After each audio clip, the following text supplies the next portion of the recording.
提到杭州，外地人首先能想到的应该有2个代表，第一个是西湖，另一个就是小笼包。记得刚来杭州的时候，第一件事就是打卡杭州小笼包，毕竟开遍全国的美食，怎么能不来发源地吃口正宗的呢？然而当我尝过之后，这不就是灌汤包吗？虽然还不错，但也没啥特别的呀。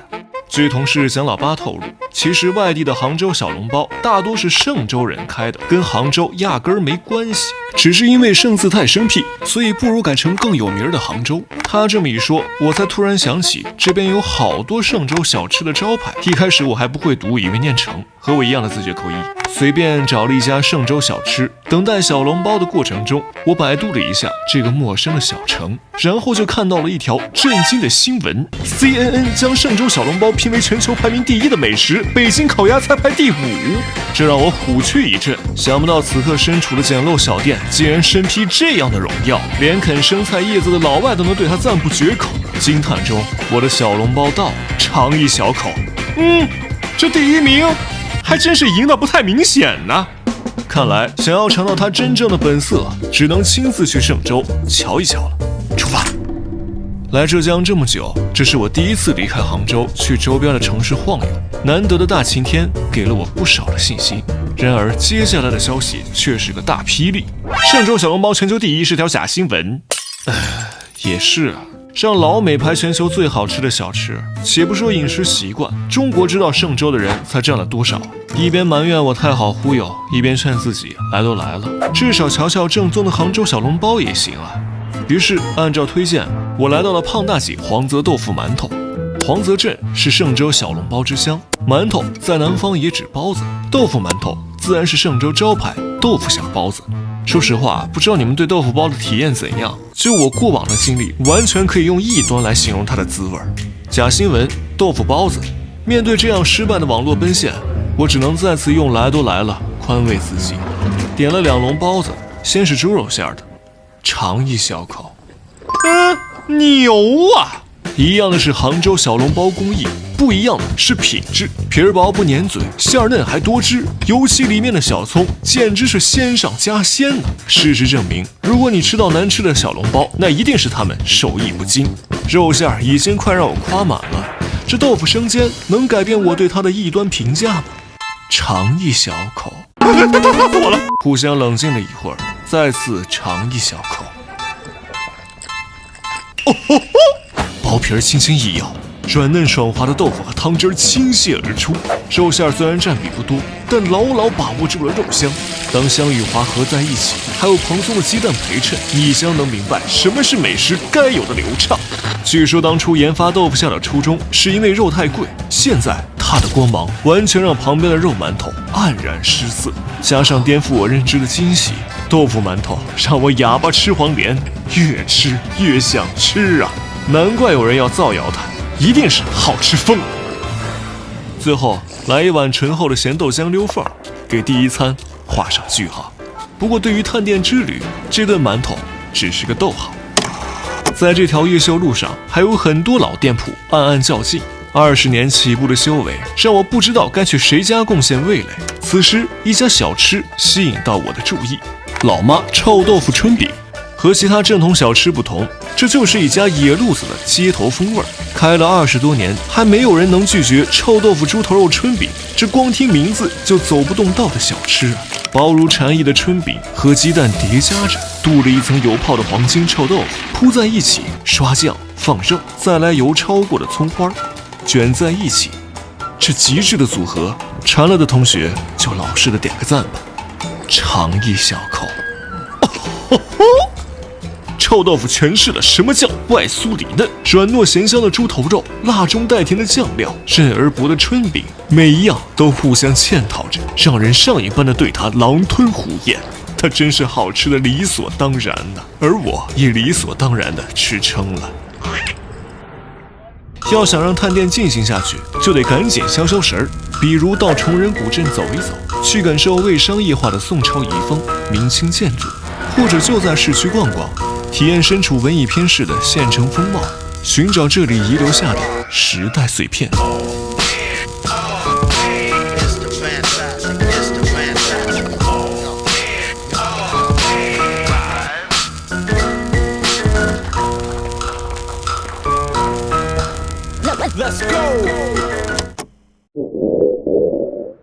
晚上11点，我的肚子叫了。这个点儿对宵夜来说一点儿都不迟。穿过几条静谧的街，我又回到了最初的起点——越秀路。看到这2点才打烊的灯红酒绿，我的眼和嗓子眼都流出了泪水。杭州餐馆的营业时间什么时候才能变得持久？众多店铺中，专做羊骨头的红灯笼夜宵成了行业里的不二之选。一进屋，热闹的吃肉氛围和外面比，简直是冰火2重天呢。顾不上拍什么了，赶快来一碗羊骨汤回血。嚯，这云雾缭绕的热乎劲儿吸入鼻腔，迅速转化成一种叫口水的信号。尝一小口，牛啊！不知道炖煮了多久的羊肉，被这微辣汤汁全面侵占的同时，还保留羊肉独有的香气。喝一口汤，哇哦，万般滋味都转化成热能，实在是痛快。但咸也是真的咸，说不定汤只是陪衬，啃骨头才是正经事儿。琢磨羊骨上犄角旮旯里的肉，让本就不错的羊肉显得更加美味。吃得不够尽兴，还有现炒菜和豆腐馒头充当嘉宾。这顿有吃有喝的宵夜，就着店里嘈杂的烟火气儿一同咽肚，温暖了身体，填饱了心灵，也弄脏了我的裤子。哎，这硬核的记录方式让我很难忘记这段嵊州记忆。一天的时间本来就快，有美食陪伴的一天更如天上人间。最后一餐留给和豆腐馒头齐名的美食——炒年糕。在这儿，炒年糕几乎是饭馆必备的。关于哪家最好吃，也没有绝对答案。但如果想选最稳妥的，来老袁炒年糕准没错。店里店外显摆的各种荣誉，还有热闹的买卖，给了我这个外地人一颗大大的定心丸。像选店一样谨慎的我，放弃了更具酒味的糟肉，只选了放冬笋的。10分钟的等候，从神秘后厨端来的就是这碗朴素的炒年糕了。哎，和你想的不一样吧？嵊州炒年糕是带汤的，它热腾腾、香喷喷，在阴冷的天气里，它仿佛温泉一般的存在。尝一小口，哦吼吼！碗里的一切都很普通，但排列在一起就是平平无奇的惊艳。炒之后的年糕不再倔强，有嚼劲儿它，同时还可以兼顾入味儿。鸡蛋丝、肉末、大蒜叶，经过煸炒的历练，更诱人了。勾芡的浓香汤汁儿一并吞下的，还有碎成块的嫩豆腐。我的温柔不是5月天给的，是这碗豆腐年糕给的。在一切都是柔软的状态下，鲜脆的冬笋成了调剂口感的主力军。如果你觉得这碗豆腐年糕还是单调，那就加点卤蛋进去，不怕辣的再来2勺辣椒，这滋味按我们老杭州话来讲，可真是盖了帽嘞！您瞧，不光我喜欢，就连相机也喜欢，一头就栽进去了，干！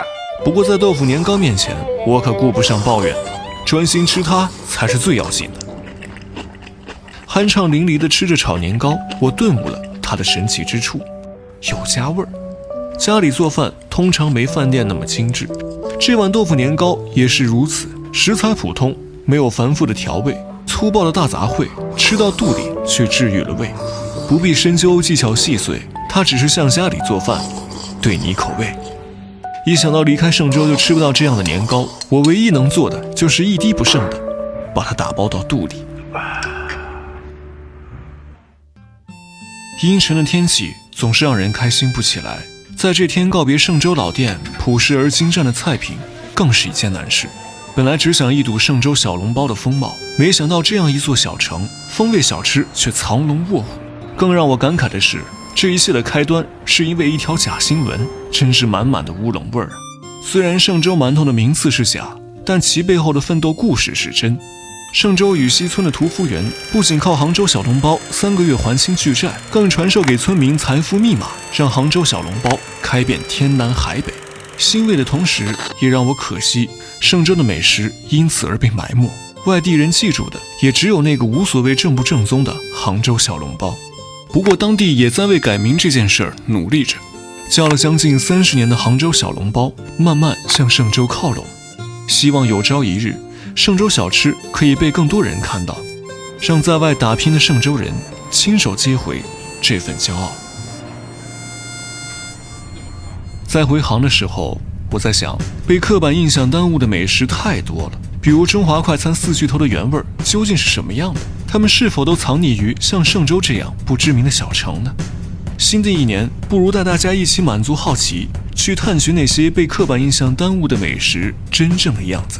这个系列就叫寻味本色吧。